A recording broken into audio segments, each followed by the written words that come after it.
Dan pemirsa, untuk membahas lebih lanjut terkait dengan hal ini, telah bergabung bersama kami melalui sambungan Zoom ada Jubir Timnas Amin, Muhammad Iqbal, kemudian Ketua Umum Lisan atau Lingkar Nusantara yang juga tim kampanye nasional Prabowo Gibran, ada Hendarsam Marantoko, dan juga ada Direktur Hukum dari TPN Ganjar Mahfud, ada Roni Talapesi. Halo, selamat sore abang-abang, sehat semuanya?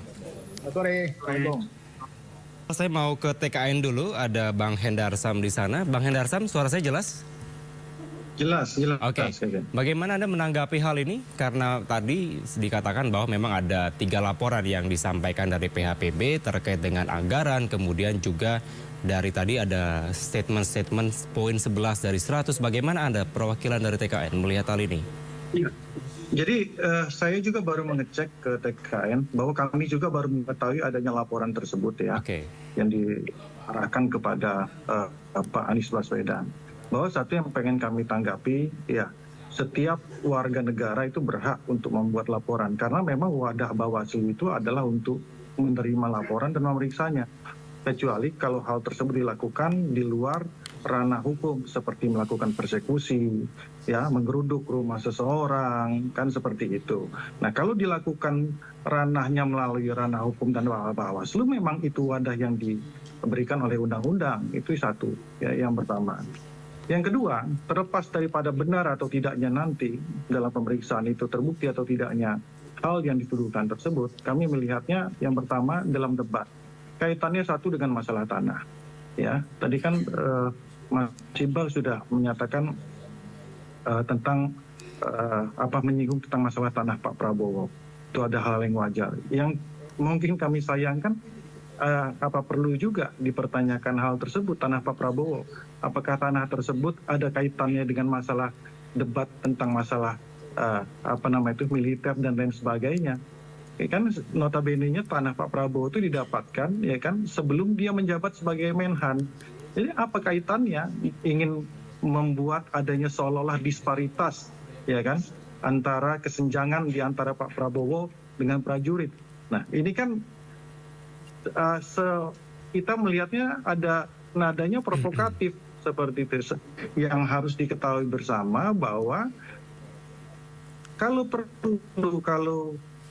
tadi kita tarik lagi ke masalah etika, bahwa tanah Pak Prabowo yang dia singgung itu salah satu tanah yang dia gadaikan untuk membiayai Anies Baswedan pada saat dia Pilgub DKI. Makanya Pak Prabowo itu kemudian ngomong, jangan bicara etika kepada saya. Jadi itu sebenarnya Pak Prabowo itu melihat hal tersebut. Kami juga sebenarnya cukup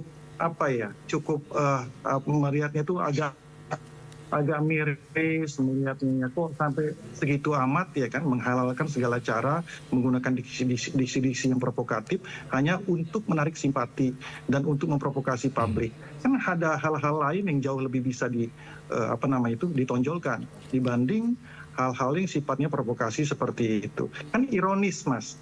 Dia Pak Anies menyinggung masalah tanah Pak Prabowo yang nggak ada kaitannya dengan program Kemhan ya contohnya seperti itu. Tapi tanah yang disinggung dan disindir oleh Pak Anies itu adalah tanah yang digadaikan oleh Pak Prabowo untuk membantu Pak Anies pada saat Pilgub DKI 2017. Kan ironis kita melihatnya. Tapi biar masyarakat yang menilai hal tersebut. Ya, yang kedua yang kita lihat juga kaitan dengan masalah disinformasi ya, disinformasi yang disampaikan oleh Mas Anies mengenai masalah anggaran 700T untuk alutsista. Itu boleh dicek ya. Di Tempo juga sudah menyatakan enggak segitu, itu cuma 35 atau 36 triliun ya. Karena apa? Anggaran itu semua terpotong untuk masalah Covid kemarin.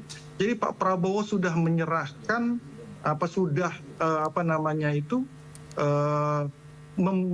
mempunyai hati yang besar bahwa ada kepentingan yang lebih besar untuk memotong anggaran tersebut karena masalah Covid.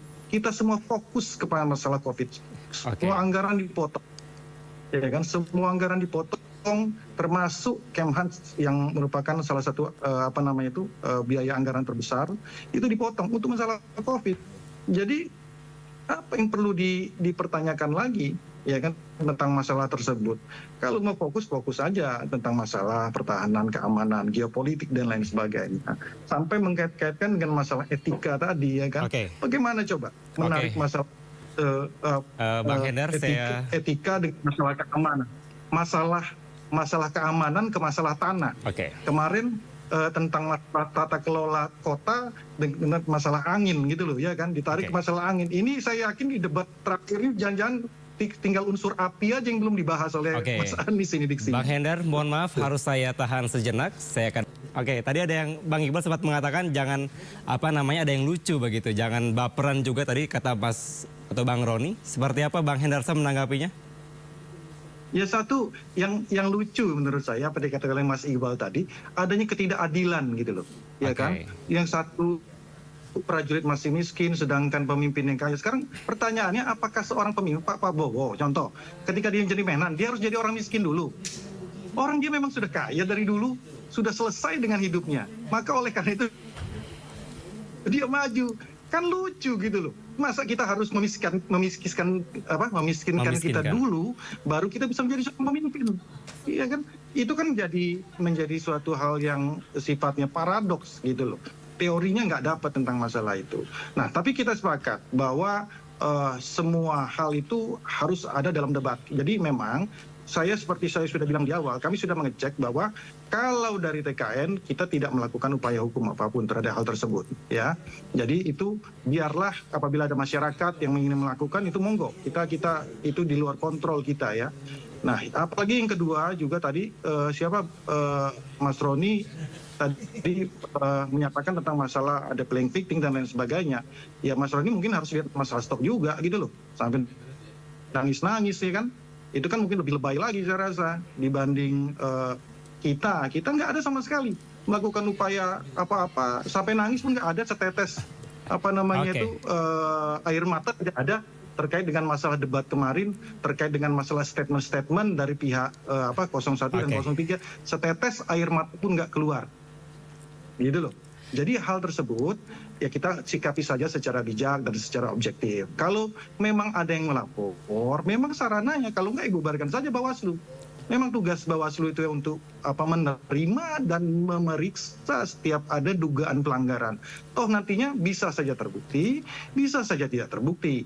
Nah kita contoh, kita berlapang dada apabila Mas Gibran ternyata diperiksa oleh Bawaslu kemarin.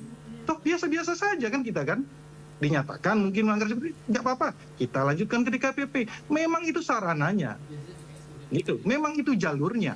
Masa orang masuk ke jalur hukum dibilang lebih baik. Nah, bagaimana dengan orang-orang, ya kan? Contoh relawan Prabowo yang saat ini ada di Sampang, dilakukan penembakan, ya kan? Nah, itu gimana? Apakah itu proses yang dibenarkan atau tidak? Nanti kita akan coba lihat, kita akan buktikan itu bahwa ada dugaan, ya kan, motif politik di sana. Nah, itu Bang Hendar, saya potong dulu. Itu baiknya coba tanya dong, biar polisi yang menyampaikan gitu loh. Kalau kami kan sudah sangat jelas kejadian bagaimana. Iya, tolong disampaikan. Jadi jangan sampai kita mengalihkan isu bahwa kita nanti akan urut lagi untuk lakukan masalah itu. Iya, silakan Mas Hendra. Terima kasih, silakan Bang Hendar Sam. Iya, kita sepakat bahwa kampanye harus dilakukan secara damai, secara sejuk, ya. Itu harus juga tercermin pada saat debat kemarin. Ketika statement awal sudah menyerang pribadi, ya itu kan menandakan bahwa apa yang disampaikan itu kan tidak sesuai dengan konsep-konsep disampaikan oleh Mas Iqbal tadi kan gitu.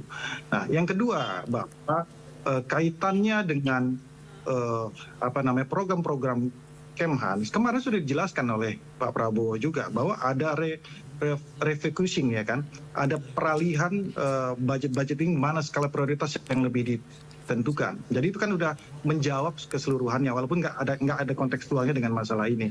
Ketiga, bahwa memang dalam menyampaikan suatu kritik, data itu saya sarankan supaya tim dari Capres 01 dan 03, terutama 01 kemarin itu, ya dilihat lagi data-datanya, tolong timnya juga harus lebih profesional melihat data. Karena penting sekali data itu, ya kan. Gampang mencarinya, googling saja dapat kok.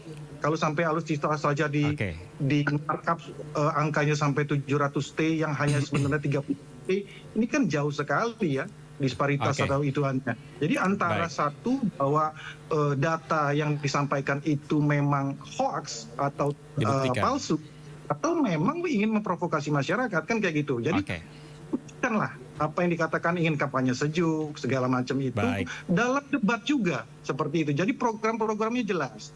Baik, Bang Hendarsam, terima kasih. Silakan terakhir.